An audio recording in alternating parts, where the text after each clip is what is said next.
Hello, my name is Garr Montalbano. This is a show called Shooting the Shindig. I'm here with my friend Éric. And Hi there. There he is. All right, welcome back to Shooting the Shindig with Éric and Garr. Okay, so we have conversations, Éric and I, about a lot of different things. And we always start our conversations with Shia LaBeouf. So today, I'm going to tell you what the latest Shia LaBeouf, or Éric is going to tell you what the latest news on Shia LaBeouf. We love our Shia LaBeouf because he showed his weenie in a movie. His bonerized weenie. Yep, and we watched that together. Garr was like, "Oh man, did you know that Shia LaBeouf's weenie was on this movie?" And I was like, "Well, that doesn't surprise me. That sounds very in character for him." And what was that called? So if you want to see his bonerized weenie, what the hell is that? It's called not slut. It's called Nymphomaniac. Nymphomaniac, that's right, of course. Part 1 and Part 2 with Shia LaBeouf's wiener. Yeah, good old Shia LaBeouf. What is that guy? Well, he's still making movies, looks like. I'm looking this up. Okay, what's the latest LaBeouf news? That's what I'm trying to find out. Let me see if I can... Now, he was in the Indiana Jones. He was in the Crystal Skull movie, which sucked. And then he was in Transformers. He was in Transformers, yeah. He was in, before that, he was in that movie Holes. He didn't show his weenie in any of those. He didn't, but he really wanted to. He was chafing at the studio system for not letting him show his Winkler, his Harry Winkler. We're going to have to start using the Harry Winkler. Yeah. It's a pun. It's something anyway. But all right, well, it doesn't look like there's any new Shia LaBeouf news. Okay, so this brings me to the whole thing is, why do men think women like seeing pictures of their wiener? Because women that I've known don't like that. I think very few women like that. And maybe if they care about the size of the person's member, that only comes into play at the magic moment. Other than that, they don't want to see his wiener. Yeah, well, I think the guys who are sending out their dick pics are thinking that magic moment is they're on the precipice of it at any time. They're like, oh, I'm going to send her this pic, and she's going to be so enamored of my schlong that she's going to just drop her panties and come right over. That's right. That's what I'm thinking. That's what I'm thinking. Men, women don't think that. Don't send pictures of your wieners to them. They don't care. Yeah, this is something that I've thought a lot about as well. Like, on the one hand, like, I get why guys think that because, like, men operate in a certain way, but women's sexuality is different. But also, it's like, okay, guys thinking like, oh man, I want to see pictures of butts and boobs, and so I'm going to send her my dick. But it's like, okay, most guys though, I don't know about everybody, but for me at least, I don't want to just get a picture of like a vulva, like that's weird. And so I think it's more like that. Yes. Yeah, because like vaginas and penises both look like weird alien things. Well, they do, but men work on the visual thing, Ooh, look at that, Yeah. I think those guys just really like looking at their own penises, and so they're like, oh man, I'm so proud of it. They're very proud of it. They get a boner, and then they beep, beep, beep, beep, beep, beep, beep, and they just want to be told they're a good boy. Yes, you're a good boy. You got a big boner. But they don't, I don't know. Nobody cares but the owner of the boner. Those guys should be gay. They could find a nice, sweet gay man who would be happy to see their penis. Now then I asked my gay neighbor, I asked whether he liked dick pics, and he said that he did. So I'm thinking that it's just a male thing that doesn't have any components anywhere else. I agree. I mean, it's an outgrowth of male sexuality, but if you're interested in women, then it's not gonna play great ball for you. No, I'm big with the chicks. I send them my dick pic, and it's They immediately block me. Yes. They tell me to stop calling them at 3 a.m. Asking what I thought about that recent dick pic. Oh, you're my dreamboat. Oh, Jan, he sent me a dick pic. I think he really loves me. Take a look at it. It's all weird. How romantic. It bends to the right, and it's all veiny and slightly purplish. What a dreamboat. Yes. It's the man after your own heart. That's a keeper. To tell you about, oh, I met this guy. I knew he was the one when he sent me his dick pic. Yeah. What? Yes. Did you ever have friends who would engage in that sort of thing? I guess that was sort of before your time, but did people send dick pics in the pre-cell phone era, really? Did take when you get Polaroids? Pictures developed, you're going to have a developer look at them, so you're more reluctant. That's why hopefully you're more reluctant. Polaroid pictures were really big. Right. Yeah, did people take Polaroids of their eliminate the middleman. It's only natural because technology always finds its place in sex, or sex always finds its place in technology. The internet is full of porn and cat pics, I always say. Yeah, but I mean, you look at the invention of photography. That was what everybody took pictures of, is naked ladies and dick pics. The male gaze. Not to be confused with the male gaze. Gaze versus gays. Absolutely. Gaze. Mm-hmm. Jay-Z. Jay-Z, that's what he's talking about. Ladies and gentlemen. Now, he married the Beyonce. He did. He's significantly older than her. You know, it's funny because Beyonce is a beautiful woman, and Jay-Z is a weird-looking man. He is, but he's very smart. Oh, he's very smart. He's a good rapper. And I think that's kind of the essence of, you look at the dick pic, which is very dumb, and you look at the man who's very smart. It's true. He did not get Beyonce by sending her a dick pic. He got her by... No! You know... There were no dick pics involved! Doing the blueprint. Yes! Look at my wiener.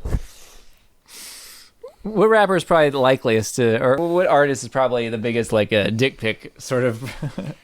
A dick pic guy.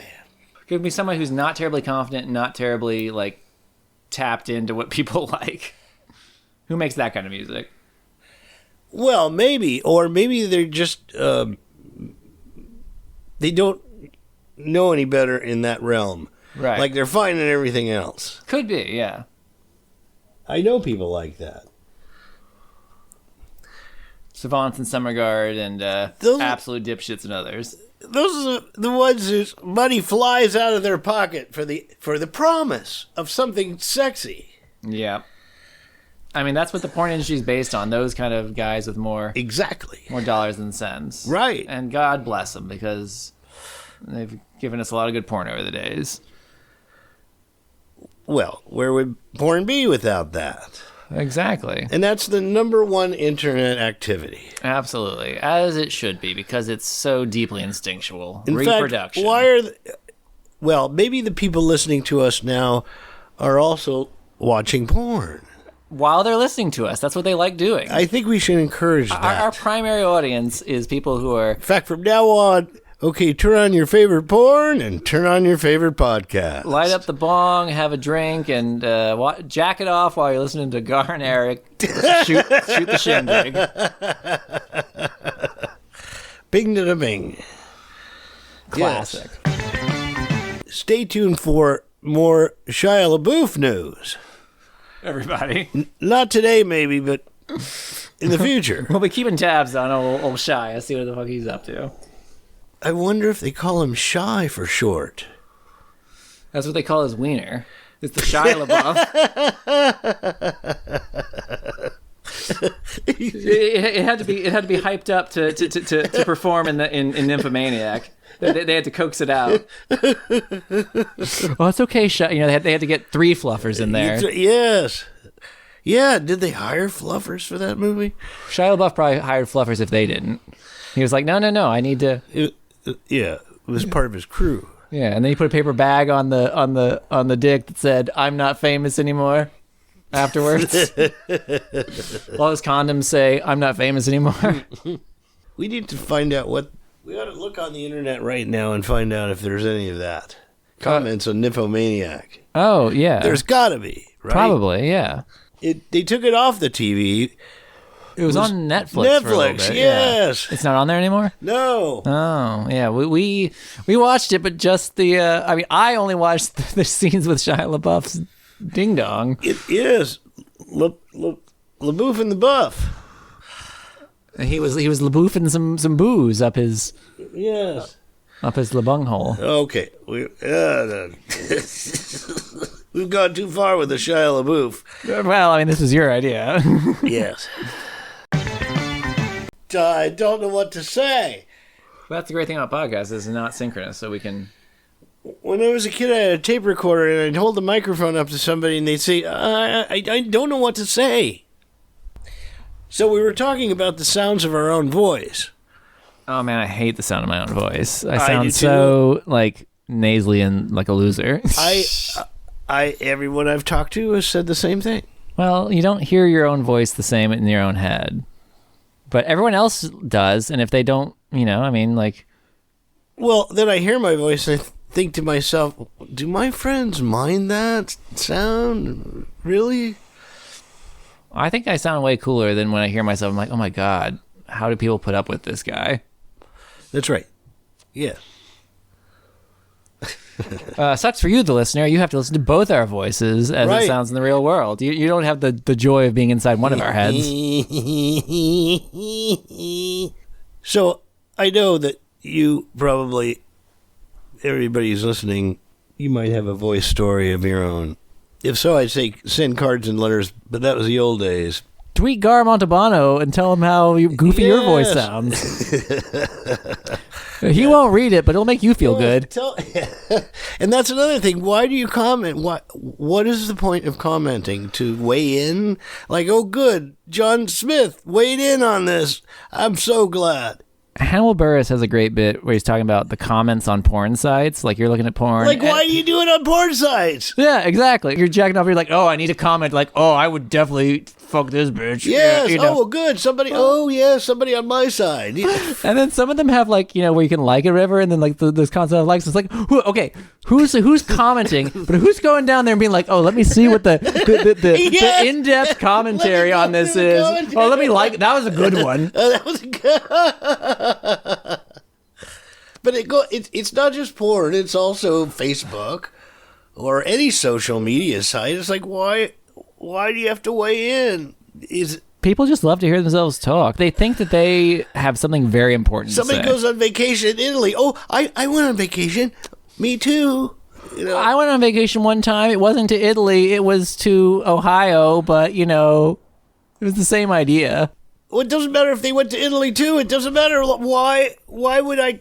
Okay, you went on vacation, too. Good. That's great. Good for you.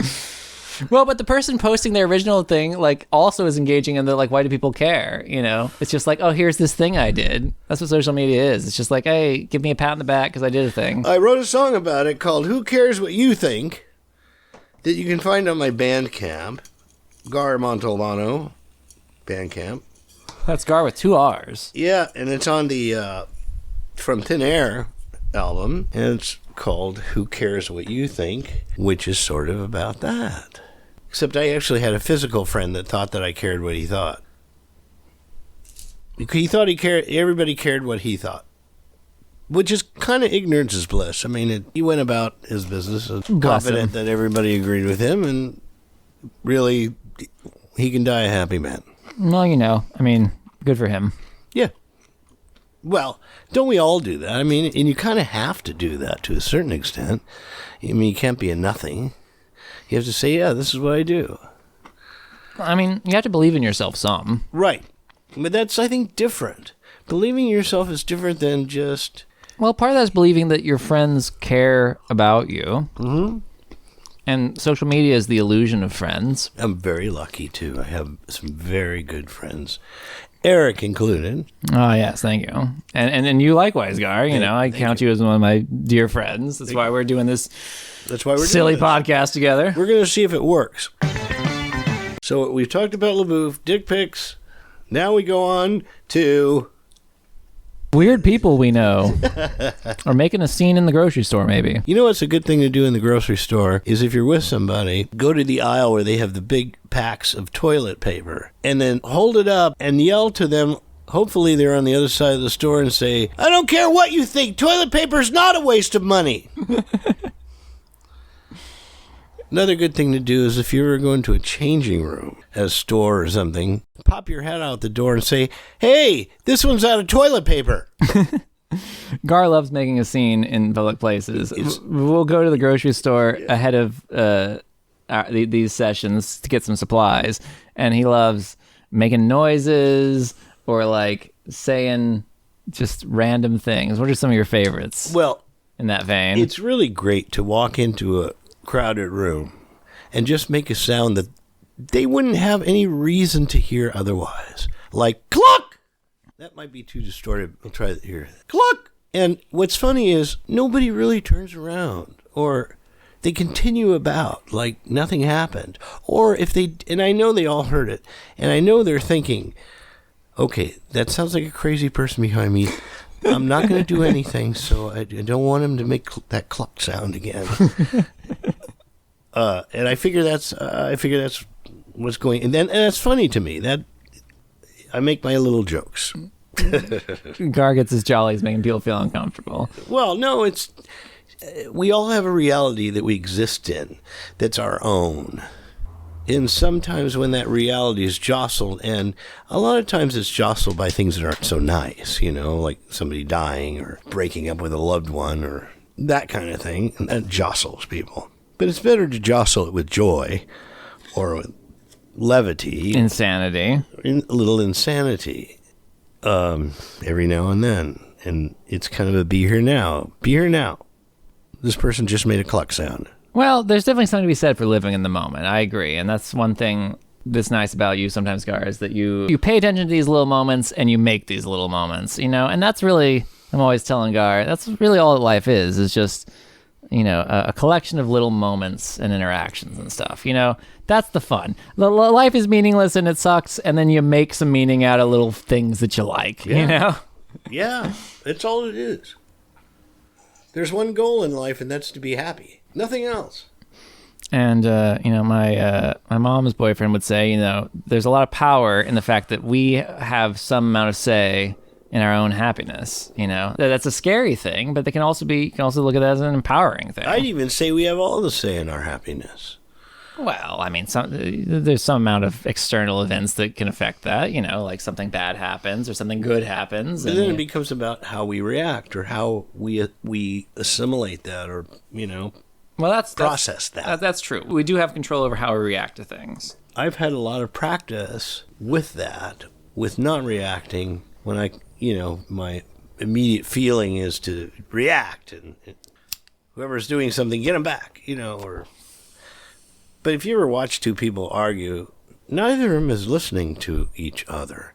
It's not like they go, oh, you make a good point and stop arguing. I mean, maybe they do, but it's not while it's at the height of passion where they're yelling and verbalizing. Well, that's why they should be having their arguments on the comment section of YouTube so they can like each other's things and then comment on it. Maybe that's what the point of comments are. Yeah, these little, that would otherwise be altercations. So, yeah, maybe that serves a good purpose. You're a bloated ass, and I must say that I've made comments to people similar to that. Not maybe bloated ass, but, name calling in general is kind of silly because it doesn't define anything, really. Feels good, though. It doesn't describe the moment. Yeah, and sometimes it feels good to call somebody an idiot. I like getting creative with it. Yes, creatively, it's fun, yes. Monkey is my favorite. Yeah, I remember I had a friend in high school who thought that swearing was overrated. We didn't go to high school together. It doesn't matter. And he was said to me oh, would you feel more insulted if someone said, you're a blithering idiot with no, sense of self, or you're a fucking asshole? And I was like, oh no, probably the second one.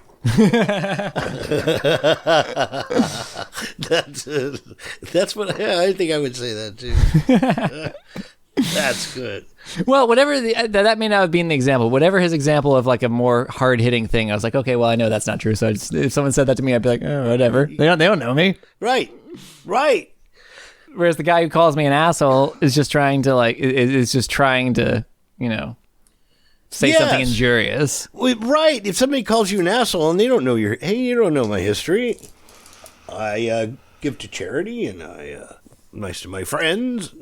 Also, if someone calls me an asshole, joke's on them. I am an asshole, so, who are you, buddy? But aren't we all those things? We're an asshole sometimes to some people. I think so. I know there's a lot of people who think I'm an asshole. Yeah. I know a lot of people that don't think I'm an asshole. And then, but what really counts is the in between. And I think that's who we are as humans. We're all assholes. We're all benevolent souls. We have love. Sometimes we have hate, but hate, of course, we know that's detrimental to our health. It's bad for us. It puts too much stress on our nervous system. Hate is not really necessary. Hate is a lot of work, It's a lot of work. That's what it is. Yes. It takes up a lot of mental real estate. Yes. Emotional real estate. And people who don't have a lot to spare are usually the ones that hate, maybe because they figure that's what they could go to. Well, it's an outlet for them, I think, a lot of the time. It helps distract them from the real stuff. They can funnel that rage they have about their shitty job or their, having a hard time making ends meet in terms of like putting food on the table and filling the medicine cabinet. And they're like, oh, yeah, well, the black people, though, I hate them, the gay people or whoever it is they hate, women, the broads. The broads. I love the word broad. We need to bring that word back. I think so. Yeah, it's so much more satisfying than bitches.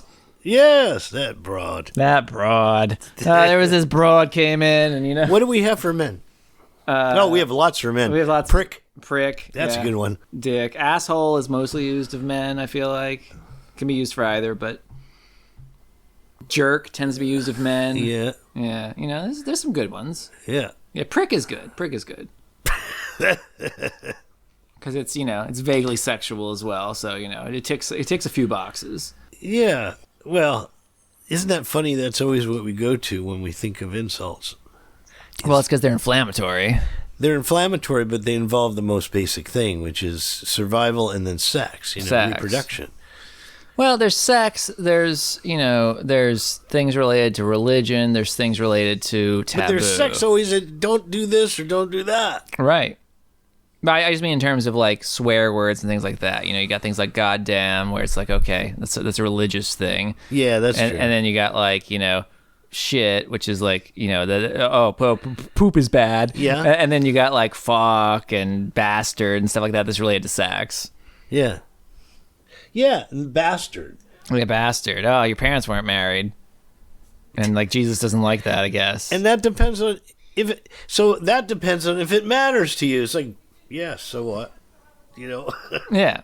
Man, my parents weren't married, but they've been together for 18 years. I mean, all insults kind of depend on whether it matters to you or not. Yes, really, yes. It's up to you to say what kind of day it is. Yep. Well, and that goes back to what we were saying earlier, where you have the control in the situation of how you respond to things. Yes. Well, there's also this notion that if I don't respond, then I'm letting them get away with it, or I'm making it okay for their behavior. But I think there's a way to do it, which is to state calmly and most centeredly your grief or your grievance. Well, it wouldn't be a grievance if somebody's accusing you of something, or your defense. Mm-hmm. It doesn't have to be defensive. It could be, this is who I am, da-da-da-da-da. Well, it also kind of depends on who's insulting you. If it's just some random guy that you didn't know before and you're never going to see again, who cares what he thinks? Let him get the win. I've been on the street a couple of times and somebody said, fuck you. For whatever reason, it was maybe not related. And I would go, hi. One time I was traveling down Laurel Canyon, and when it reaches, I was going toward the valley from Hollywood, and I was at the top, which is at Mulholland Drive, making my way down, and it winds around until it gets to Ventura Boulevard. And as I'm winding through, I could see in my rearview mirror this guy that's just snaking through traffic, all the traffic that was behind me, and he was heading my way, and he gets to my bumper and just misses my bumper by, no, I don't know. It looked like inches, but hard to say because it was a rearview mirror or side mirror. And he passed me, and then he's continued his swerving and swaying all the way down to Ventura Boulevard. Well, we get down to Ventura Boulevard, and it's a red light. And I wanted to turn left from Laurel Canyon. And so I'm in the left turn lane, and he stopped at the same light in the far right turn lane, except he wasn't going to go right. He was going to snake in front of the traffic in front of him. And at the time, I had not a hardtop, a convertible. I had a convertible, and the top was down. And so I started yelling at him, "Hey! Hey!" And he rolls down his, in the old days there were roll down windows. And so when people rolled down their window, they really made a fierce gesture to get that. So if he could have done that, he would have, but it was, of course, electric window he had. And so he rolled down his window, and he's looking at me, and I said, "Hey, I'm going to tell your mom that you're driving all crazy." And he looked at me. He was ready for the swear words. I could see them forming around his lips, and he's looking at me in anger, but he's meanwhile trying to process what I just said to him. So I said it again. "I'm going to tell your mother you're driving all crazy." And he looked at me, and the wheels went around in his head, and I could see, and he didn't know what to say, so he just turned his head and rolled up the window. The light turned green. Of course, he snaked through traffic, but I'm wondering if he carried that with him through his journey home. And he was probably, I don't know, 20 years old, I'd say. How so old there's were you a at good the time? chance. Oh, I was this was only a few years ago. Oh, okay. I'm thinking he drove on his way home. He's thinking, how did he know my mom? And is he a friend of my mom's? And if he lived with his mom or not, it doesn't matter. Because No, he was definitely thinking that you knew his mom, or Yes. was definitely questioning that. I think so. Yeah, brilliant. So I let him go with a little gift rather than if I'd just gone, "Hey, fuck you, you drive crazy," and he would be mad, and I would be mad. Neither of us would walk away without having stress. I mean, he probably wouldn't even be mad. He'd probably be like, "Yeah, that's right," because he Yeah, knows what he's I doing. showed him. Yeah. He's just mad because I'm so slick over Yes. here. I'll just send a dick pic. Yeah, that's right. That's right. I'll show him how many girls will like my penis. But you defanged his thing of being an alpha male by being like, "Oh, I'm going to tell your mom." You made him sound like a little boy. Little boy that he is. Oh, man. That's another thing. It's funny to me. So, I spent time in the Northeast. I spent time in the South. In the South, they don't really horn a lot. They don't really honk a lot because, they're polite outwardly and then, like, mean in other ways. And then the Northeast, they'll fucking just honk, for anything, and yell, and it's great. And then out here in SoCal, they also are really weak on the horning. They don't honk too much, and I'm always like, I'll see some guy do the craziest shit in traffic, and then no one's honking at him, and I'm like, what's wrong with you guys? Gotta get a better Honking. Yeah, honking. Anyway, the honk culture here, you could do with some Honk improvement. culture. That's a good name for a band. Yeah, honk culture. If you're looking for a band name, there you go. Honk culture. If we were doing a podcast about traffic or something, we You could can be make it called one honk word cul- to honk culture. Honk culture. And Two Ks. Yeah. Well, yeah. Yeah. Oh, people would really think you know something they don't. Yeah, some sort of like punky krautrock band, honk culture. Honk culture. I think I've told you this before, but the Dutch like baseball, and we're not going to talk about baseball, but the Dutch word for bass in that sense is honk, so they call it honkball. Honkbal. I like that. Yeah, honkball. Isn't that great? There's no bit there. It's great. It's like a dick pic. Yeah, it's like a dick pic. The honkball. Yeah. Are you looking for this? Or what were you looking for? There it is. The magic flute. The magic flute. The HR Pufnstuf, he had a flute. Yes. And I don't know what he called him. He called him something, but the flute talked and was kind of creepy. My mom watched HR Pufnstuf as a kid. Yes, she did. And she didn't get the trippiness of the show. Because she was a kid and they didn't have a lot of kids shows or whatever. So she was just like, yeah, HR Pufnstuf, great stuff.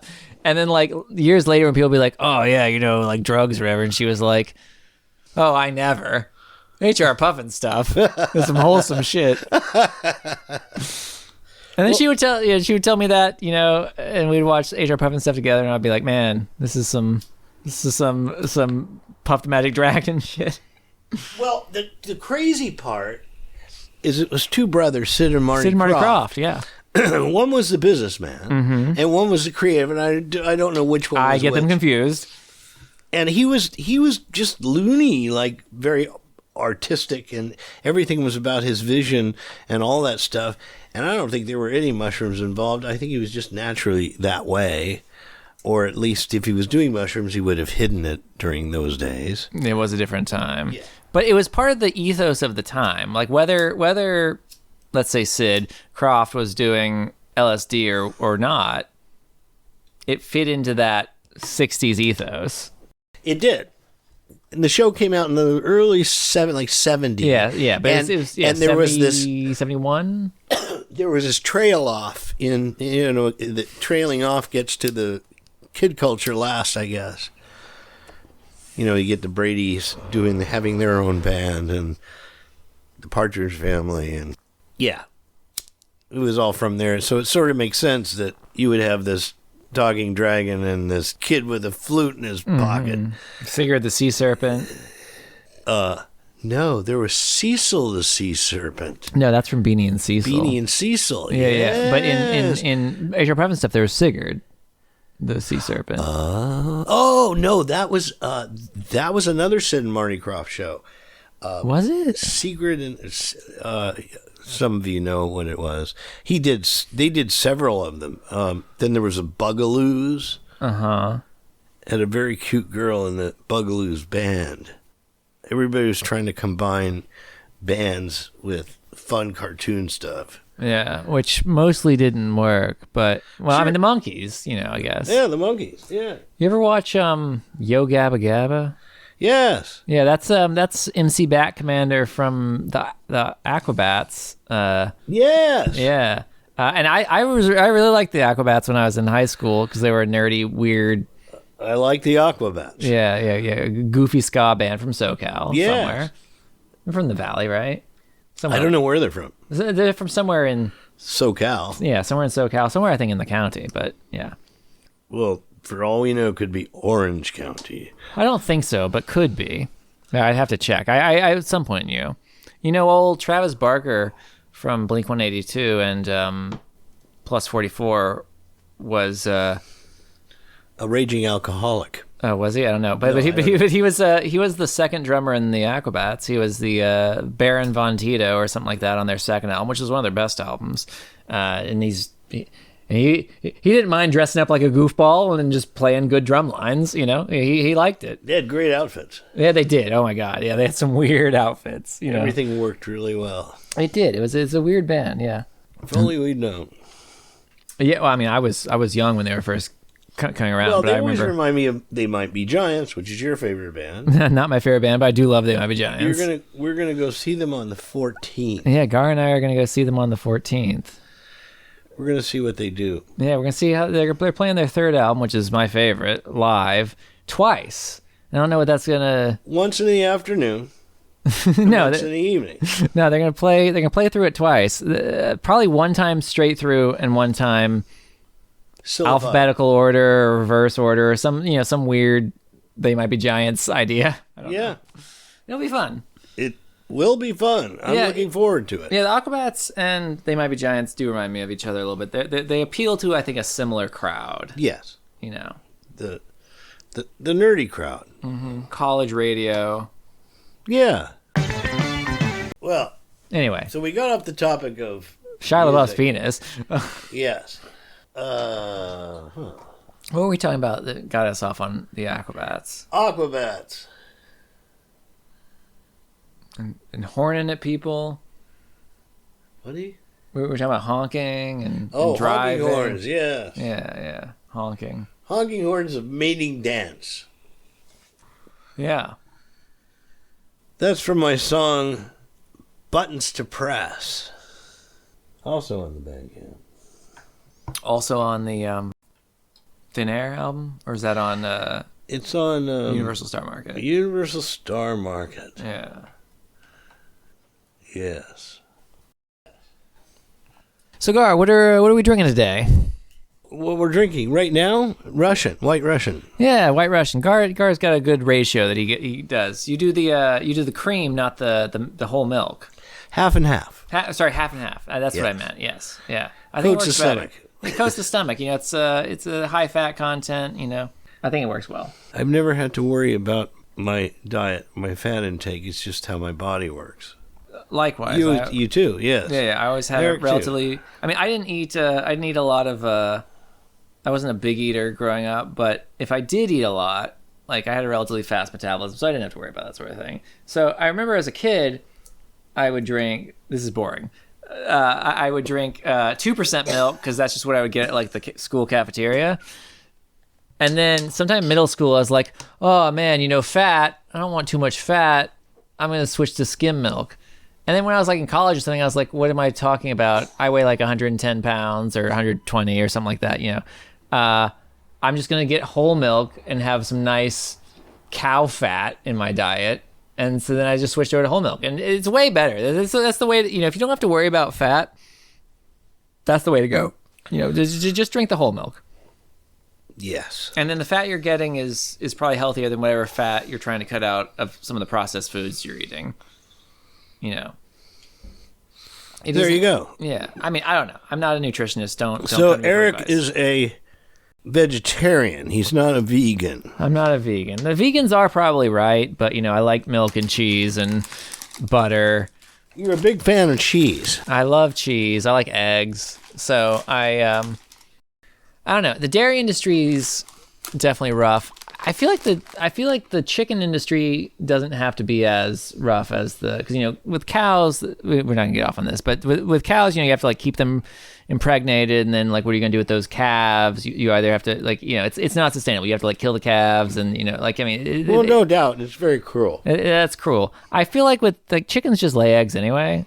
I'm sure the vegans will write in and tell me why it's terrible, but. Other than like culling the roosters or whatever, I feel like it's not as long as they can roam free. Yeah, well, yes, and that's a problem with capitalism is that like a chicken farmer doesn't want to like bully his chickens, but it's cheaper to have way more chickens, way more hens in this small space. Yep. Yeah. So I absolutely free range is better for that regard. And the only way to stop that is just not to. Eat it? Well, I mean, I think the way to stop that is ultimately a governmental thing. As a society, we decide, okay, well, we think that that's not okay, and then we just don't allow that, right? I mean, like we can decide, oh, you and I aren't going to eat that, and then other people are like, oh, hey, here's eggs, and then buy it. That's right. So it doesn't matter. And nobody thinks about it when they buy their eggs. Yeah. Well, and it's really hard to like hurt companies. I had this. Remember when the Deepwater Horizon spill happened? Mm-hmm. And so that was BP, right? I think so. Yeah, I think it was BP. And so I was like, oh, okay, I'm not going to buy any BP gas now. But then I was looking into it, and I was like, okay, well, like BP doesn't even like make the proceeds from the. Yeah, that's right. It's just the same name, and it was like, okay, well, then how do I hurt BP? And then I was like, oh, okay, I can't.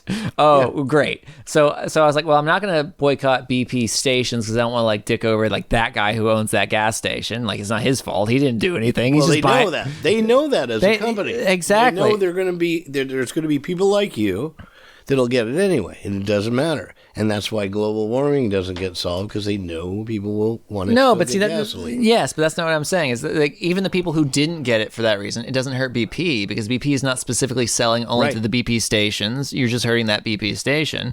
So it's hard for an average consumer to make an effect on a big multinational corporation, and like that's obvious. Like that's one of those things where like I didn't even need to say that. That's clearly the case, but it got set up that way during the Reagan years. It did. I mean, part of that's just kind of the problem just with corporations in general. But yes, I mean that certainly exacerbated things. Yeah, what happened to breaking up monopolies? We were talking about. Bell, Ma Bell, and all the Baby Bells, Baby Bell cheese, and. When they were broken up, it allowed for video, for person-to-person video, which we take for granted now. But it was this big thing that they were going to install these sets in people's houses with cameras, and it was a big awkward thing, and they were trying to work out how they were going to send the signal through the lines. Then they didn't have satellites doing that. When they were broken up, they had no way of knowing where technology was going to go. But some would contend that technology happened because Ma Bell was broken up. Satellite technology or what? Well, a lot of things. There was fiber optics. Yeah. And then there were satellites. Yeah. Then the internet. And then you can make an internet call. The big thing years ago was you can make an international call and not have to pay an international fee for that via the internet. The problem at that time was the quality was really bad and the reception was really bad. Absolutely. But now the stuff we take for granted, it took some time. I think a lot of those things probably were going to happen whether we broke up the Bell monopoly or not. You know, like we already had satellites. The internet was coming. These are things, funnily enough, they would have had natural competition, or maybe not. Maybe or maybe not. But those innovations were happening anyway because they were the result really of government investment. Right, the government invested in ARPANET and getting the internet set up, and the government was putting out satellites because they wanted to spy on the Russians, and they wanted to put stuff in space. So that was going to happen either way. And Bell, if Bell hadn't been broken up, Bell probably would have been at the forefront of it, Ma Bell. And if not, then someone else would have, and they would have taken their place, and that would have been good competition. But, it's hard to know. Yeah. Yeah, IBM or somebody, I don't know. And so here we are. Here we are, yeah. In the modern age where you don't know who's screwing you over. Well, yeah. Plus the DNA collection agencies. Oh, yeah. We watched a little bit of that. Or did you watch all of it? That documentary about DNA evidence. Like what's to stop a company from being bought by another company, and that new company says, hey, let's use all this DNA information a different way. Well, that gets a little bit into contract law, right? If a company buys another company, and the company has pre-existing agreements with its people, its users, quote unquote. We call them users, but really you're the product. Mm-hmm. Then that gets into some heady stuff as to, I don't know. I'm not a legal expert. I'd have to get, some people who, I don't know. But I don't think they can just be like, okay, well, those contracts are all void, but we do still keep our end of the contract or whatever. I don't think you can just wipe away like that. I think it's more complicated. I don't know, though. Well, a current example would be Elon Musk. Yeah. What about him? Well, he's under the gun, or people want him under the gun of the FCC. He should be. Things like Twitter probably should be regulated under the FCC. Should be absolutely, and or at least, American. See, that's a problem. A problem and a good thing. Sorry, I'm cutting you off, Garr. I'll cede real quick, but is that like Twitter is international, anything like that is, and so like the FCC like monitors like American communications, American to American, local radio stations and television networks and whatever. But with Twitter, it's like, okay, Elon Musk or Jimmy McGill or Kevin Jones makes a tweet and it's seen by Americans and it's also seen by not Americans, and then like Liam in the UK makes a tweet and it's seen by Americans, but he's not an American. So like a lot of the regulations kind of go out the window because it's different. And how do you regulate that? Yeah, I don't know. I mean, that's probably theoretically some shit that the UN should be involved in, but the UN has no teeth. China is trying to do that. They're trying to restrict the populace, the internet. Well, yeah, they control, allegedly and intentionally, what kinds of stuff their people can access. Yes. Now, of course, you can get around that because it's the goddamn internet. Well, and that's sort of the point. It's like, it's really a fool's game for them to do that. But they're doing it, and they're acting on it. It has some effect, you know, like, I mean, you have to go out of your way to, like, access this other stuff, and maybe you get in trouble. I don't know. I don't know what the deal is in China, but, you know, I don't keep close tabs on the CCP, but, you know, I'm sure you get in some sort of trouble if you... Well, we live in a much more inflated world. A flatter world, that one guy would say. Yeah. You know, we flattened it. Inflated, flattened world. Yes, we did. Inflated, flattened world. The name of your next mixtape. Yes. Inflated, flattened world. Yeah. Current events. You've been following. I haven't been following as much domestic policy, but I know you keep in touch with that a little bit more than me lately. Anything happening recently? One of the most important and well-funded state Supreme Court elections just got won by the Democrat in Tennessee. Oh, Tennessee. Interesting. Yeah, it was what makes it so important is it now puts back Democratic power in that state. Yeah. Which it hasn't had for 15 years. And the two issues... Well, and when it had Democratic power, it was blue dog kind of shit. The two issues that are going to be tackled are abortion, because there's a law from the 1800s in that state basically making it illegal to have an abortion. So that's going to be on the table. And then the other thing is, why am I drawing a blank? Come on, help me, everybody. I just had the biggest brain fart. Another hot button issue of some sort? Of that same state. The other issue for them is so not abortion, but I don't know. Oh, gerrymandering. Oh, gerrymandering, yeah. They've gerrymandered the shit out of that state so that Republicans can only win in that state. They in the most recent census, they split up I want to say it was Tennessee 5, the district that was Nashville. They chopped it in such a way that what was a solidly blue district would now be into two relatively solidly red districts. Yeah. Which is a joke. And everyone knows it's unfair, yet it's the law. Yeah. Well, if no one's going to tell you you can't do it, then of course you're going to do it. And why wouldn't you? You'd be foolish not to. Right. Yeah.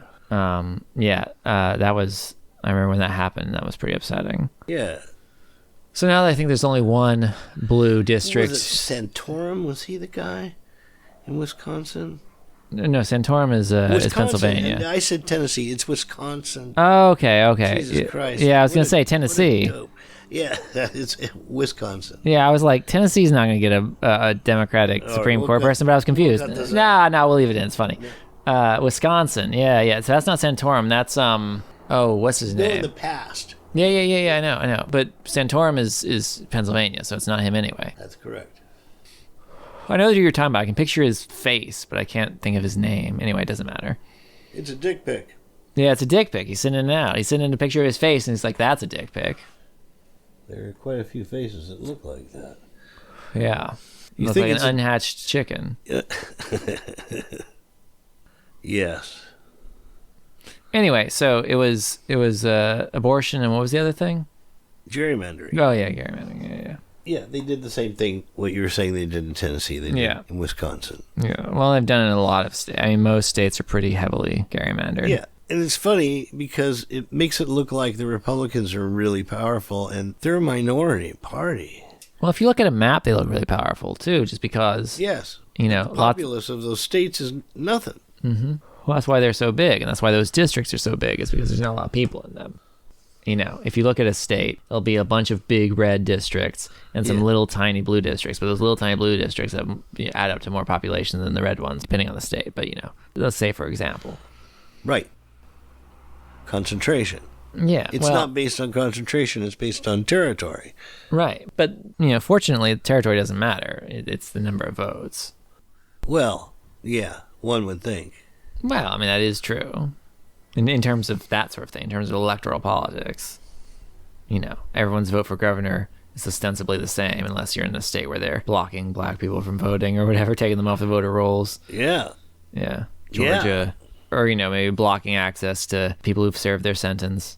They got away with that crime with Stacey Abrams. Stacey Abrams, yes. That was a crime what they did. Yeah, I'm not being like hyperbolic about it. No, it was an actual breaking the rules. Yeah, it is absolutely corruption. What's his name?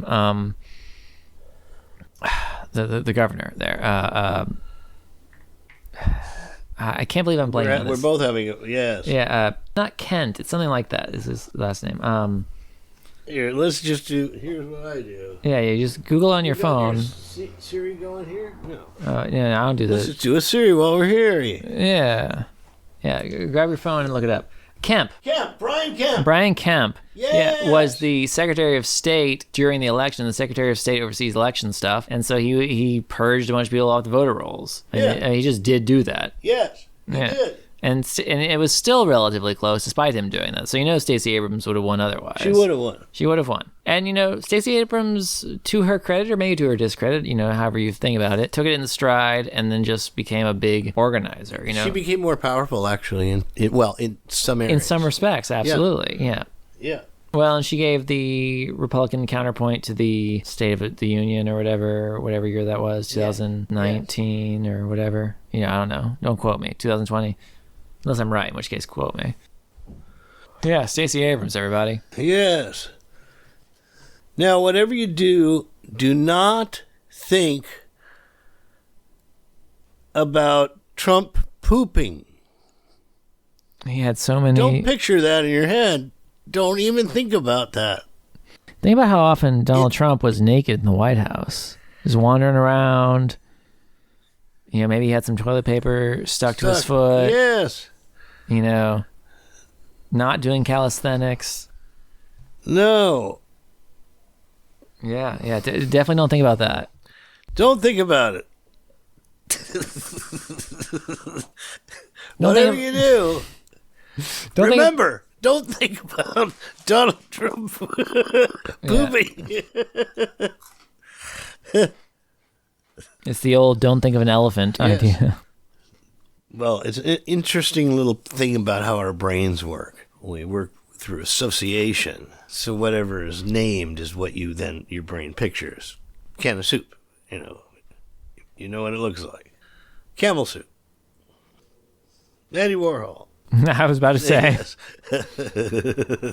See, then you go from there. Make a chain.